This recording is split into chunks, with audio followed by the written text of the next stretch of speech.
میرے باعث کشمیر ڈاکٹر مولوی محمد عمر فاروق نے آج جامع مسجد سری نگر میں اپنے خطبے میں کہا کہ نئے اسلامی سال میں داخل ہوتے ہی میں پوری امت مسلمہ کو مبارکباد پیش کرتا ہوں۔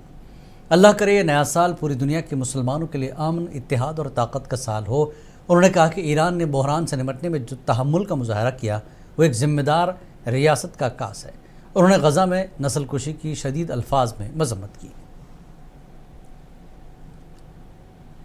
یہ نیا سال ہمارے لیے رحمتوں اور مغفرتوں کا باعث بن کر لائے، ہمارے اعمال میں اخلاص پیدا فرمائے اور ہمارا تعلق اللہ تبارک و تعالیٰ کے ساتھ یہ سال مضبوطی کا باعث بنے، اور جو جملہ پریشانیاں اور مسائل امت مسلمہ جن سے دوچار ہے اللہ تبارک و تعالیٰ ان کا سدباب کرے۔ بزرگوں، جیسا کہ آپ جانتے ہیں کہ مشرق وسطیٰ میں ایک حصے میں اب جنگ بندی کا اعلان ہو چکا ہے، لیکن ہم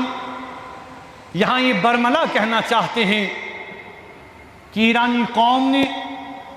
ایرانی عوام نے جو حوصلہ اور جو ہمت دکھائی اور جو ثابت قدمی کا انہوں نے مظاہرہ کیا، اور اس جارحیت کا اور اس جنگ کا جو ان پر مسلط کر دی گئی، اس کا جو انہوں نے مردانہ وار مقابلہ کیا،